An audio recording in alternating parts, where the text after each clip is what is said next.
हाँ, बोलो राधा रानी की जय। बांके बिहारी लाल की। कोई बात नहीं। बनेगी, आप कथा सुना रहे हो। ये है यमुना नदी। इनका नाम कालिंदी नदी अब रखा हुआ है। पहले तो मथुरा में जन्म हुआ था कृष्ण भगवान का। उसके बाद में वसुदेव जी ले गए थे गोकुल, माँ पालन पोषण बड़े हुए। तो गोकुल में गणों देवता थे रहने वाले। वो काली नाग सर्प से कहने लगे कि आप यहाँ से इतना दूर चले जाओ कि यहाँ पे आपका इतना विशाला पानी रहता, आप नाग सर्प हैं, आप समुद्र सागर में आ जाके चल जाते। तो निधि वन से है क्या तुलसी की खुशबू आती थी, इसीलिए काली नाग सर्प को। जैसे ही भगवान बड़े हुए थे तो मैया से कहने लगे, मैया मैं गाय चराने के लिए जा रहा हूँ, श्याम वन बेल वन घानी। तो जैसे यमुना नदी में गाय पानी पी के आती तो सारी मर जाती। तो भगवान कहने लगे इसमें कोई ऐसा जंतु वगैरह है कि सारी गाय वगैरह मर जाएंगी, तो माखन खाने के लिए कहाँ से आएंगे? नहीं तो मेरे ब्रजवासी लोग खा पाएंगे और नहीं सारे मित्र लोग सारे भूखे रह जाएंगे। तो उसके बाद में भगवान ने गेंद का लीला किया। तो जानबूझ के यमुना जी में गेंद फेंकी कृष्ण भगवान। तो जैसी है क्या स्वयं सारे मित्र लोग कहने लगे कान्हा मेरी गेंद ला के दो, मैंने अपनी मैया से कपड़े की गेंद बनवाई। तो भगवान कहने लगे मेरी मैया के पास गोकुल चलो, हम तुमको सोने चांदी की गेंद दिलाते हैं। कि नहीं कान्हा हमको सोने चांदी की गेंद नहीं चाहिए, जो मेरी मैया ने कपड़े की गेंद बनाई वही गेंद लाते। तो भगवान ने वचन लिया था कि जब तक आपकी इसमें यमुना जी में से गेंद नहीं ला दूँ आप मुझको छोड़ के मत जाना। अगर आप चले गए तो मैं अकेला रह जाऊँगा यहाँ पे। तो जैसी है क्या भगवान ने यमुना के अंदर गए थे तो काली नाग की 4 पत्नी कहने लगी कि इतना सुंदर कोमल बच्चा कहाँ से आ गया, और जो भी कोई इसमें काली देह में आता है तो जीवित नहीं रहता, ये कैसे रह गया? तो भगवान कहने लगे कि मैया इसमें मेरी मित्र की गेंद आई है, मैं गेंद लेने के लिए आया और गेंद ले बगैर नहीं जाऊँगा यहाँ से। तो जैसी काली नाग की पत्नी कहने लगी बेटा अगर मेरा पति जग गया तो आपको मार देगा, खा जाएगा। तो भगवान कहने लगे मैं काली नाग सर्प को यहाँ से निकालने के लिए आया। तो जब काली नाग से युद्ध हुआ 3 दिन 3 रात। पहली पुरस्कार में तो यमुना जी का पानी काला हो गया, दूसरे में कृष्ण भगवान। तो उसके बाद में सारे मित्र लोग मैया के पास गए गोकुल कि मैया तेरा लाल कह तो यमुना जी में डूब गया कि काली नाग ने मार दिया। हमने 3 दिन 3 रात देखा, अभी तक नहीं आया लौटा। तो मैया वहीं से रोती रोती चिल्लाती हुई आई, अगर यमुना नदी में मेरे बेटे ने प्राण दे दिया तो मैं भी जाऊंगी मरने को, खत्म हो जाएगा, मेरा पूरा वंश खत्म हो जाएगा। तो मैया सोचने लगी वहाँ पे यमुना किनारे गैरो सूरी। तो उसके बाद में काली नाग की पत्नी कहने लगी कान्हा हमारे पति को मत मार, अगर तुम मार दोगे तो पूरे संसार में है क्या सारी लोग विधवा लोग हो जाएंगी, किसी का मान सम्मान नहीं रहेगा।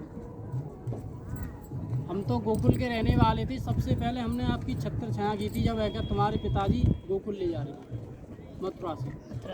तो उसके बाद में काली नाग कहने लगा प्रभु मुझको क्षमा कर दो, मैं और यहाँ से और दूर चले जाऊँगा, आपको नजर नहीं आऊँगा। तो यहाँ से 15-20 किलोमीटर जैत गाँव।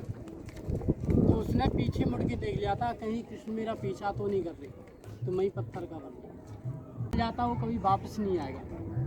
तो जो साल में नाग पंचमी आती है तो यमुना नदी में सोने चांदी के नाग लेके आते हैं जोड़े से छोटे छोटे, तो इसमें यमुना जी में डालते हैं। भगवान से पहले यहाँ 3 चीज़ें, इंसान तो माया के चक्कर में बसा हुआ है। सबसे पहले है सूर्य नारायण, दूसरा है जन्मभूमि जो भगवान का जन्म हुआ है धरती पर, तीसरी है यमुना नदी, क्या उस सालों से ये तपस्या कर रही थी भगवान के चरण छूने के लिए। तो ये पानी तो ऐसे ही रहेगा, ये इंसानों ने किया है, ये तो इंसान ने किसी ने नहीं किया। तो उसके बाद में ये यमुना जी क्यों है पता है आपको, नाम क्यों रखा हुआ है? कि वसुदेव जी स्वयं ले जा रहे थे तो यमुना जी कहने लगी प्रभु मैंने क्यों सालों से आपकी तपस्या की, मैं अपने यमराज और शनि को छोड़ के आई हूँ, यमराज और शनि को छोड़ के आई हूँ और तुमके चरण चाहिए तुम्हारे। कहता मुझे आप पत्नी मानो कि अपने चरण दे। तो भगवान कहने लगे कि मैं तुझको कैसे पत्नी मान लूँ, मेरा तो अभी जन्म हुआ, अभी यशोदा मैया के पास गोकुल जाना है, कि जब ही तो जाने दूंगी, पहले अपने चरण दो है क्या। तो तब इसके बाद में भगवान ने नीचे चरण करे तब ये उतरी है। जब से यमुना जी चढ़ती नहीं, चढ़ती कब है सावन भादों के महीने में, बारिश का टाइम होता है, गर्मियों में और कम हो जाता है। तो उसके बाद में ये यमुना नदी स्वयं यमराज के पास गई थी, यमलोक, शनि और यमराज। तो कहने लगी कि तू ही मेरे दो भाई है, शनि और यमराज। तो भैया दूज आता है साल में एक दिन, तो उसके दिन है क्या है, आपको आना पड़ेगा मेरे पास। तो यमराज शनि कहने लगे बहन जब कलयुग आएगा तब हम तेरे पास आएंगे, उससे पहले हम नहीं आएंगे। जैसे संसार बढ़ने लगा, चलने लगा, सब सोच विचार अलग अलग होने लगे, उसके बाद में शनि और यमराज दोनों भाई आ गए। उस दिन पर गया था यमयज्ञ ध्वज। तो उसके बाद में जब भाई बहनों ने स्नान किया, तो यमुना जी ने तिलक टीका किया।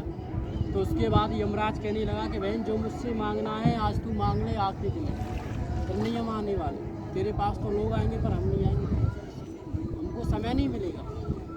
तो यमुना जी कहने लगी भाई तू मुझको कुछ नहीं दे पाएगा, मेरा तो इतना बड़ा मांगना है कि तू दे नहीं पाएगा। नहीं बहन हम तुझको वचन दे के जाते, आज तू मांग के दे। तो साल में जो भाई दूज आता है तो इसमें भाई बहन स्नान करते हैं। तो जो भी कोई इसमें स्नान करेगा तो आप यमलोक कभी नहीं लेके जाओगे किसी को, वो तेरे पास नहीं जानी चाहिए, सब मेरे पास आनी चाहिए।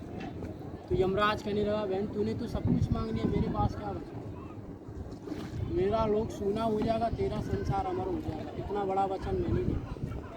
तो जब साल में आता है भाई दूज, उसके दिन है क्या किसी को समय मिलता है किसी को नहीं मिलता, तब भाई बहन इसमें स्नान करके आते हैं। तो यमराज यमलोक नहीं लेके आती, यमलोक से मुक्ति अभी नहीं आती, मुक्ति नहीं।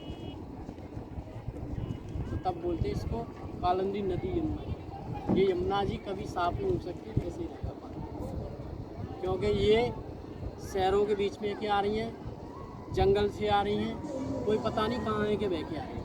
108 गोपियाँ आती तो रास हो रहा था। उसके बाद में जंगल में लक्ष्मी जी तपस्या करी थी, और बेलवन गाँव है जहाँ। तो शिवशंकर जी महाराज कहने लगे कि हमको भी महाराज देखना है, और इतने बड़े हमारे कृष्ण महाराज कर रहे हैं, हमको पता भी नहीं।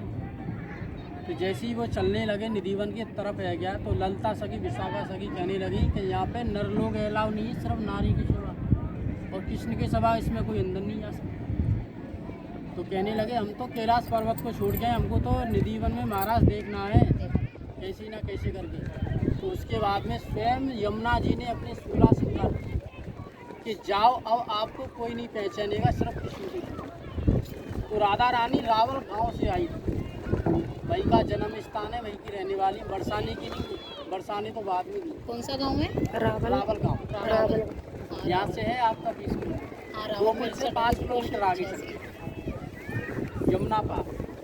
उसके बाद में स्वयं लक्ष्मी जी वहाँ से जंगल से आ रही थी, चिल्लाती कि काला सा सांवरिया सा मेरा कहीं पति देखा है, गाय चरा दूंगे रास्ता चार के पास। जैसी राधा रानी कहने लगी ये तो स्वयं लक्ष्मी आ रही हैं, अगर इस वृंदावन में इनके चरण पड़ गए तो यहाँ तो लक्ष्मी का वास हो जाएगा, जहाँ राधा कृष्ण को कोई नहीं पूछेगा, सिर्फ लक्ष्मी के लिए बात ले सकते, तो इनको रुकना पड़ेगा। तो जैसे ही लक्ष्मी जी का राधा रानी का मिलन हो जाता दोनों का यमुना पार, देखो कहते हैं यही विराजे राधा रानी और मेरी सरकार, और सवरिया ले से यमुना पार। तो तेरे हाथ में पतवार है, क्या तो डुबा दे के पार करा। उसके बाद में स्वयं राधा रानी ने 3 वचन ले लिए थे लक्ष्मी से कि पहले हमको वचन दो, उसके बाद में हम आपको बताएंगे। तो तब लक्ष्मी जी ने वचन दे दिया पहले कि आप वृंदावन क्यों जा रही हैं, कि मेरे पति इतना बड़ा महाराज कर रहे हैं, हमको पता भी नहीं, हम तो जंगल में तपस्या कर रहे हैं। दूसरी शर्त ये है कि आप खाली हाथ चली आइए, कुछ लेके आइए कृष्ण के लिए, कि वैसी दौड़ी दौड़ी हो। कहने लगी कि बिल्कुल तो सब कुछ भूल गई, मैं कुछ नहीं देती।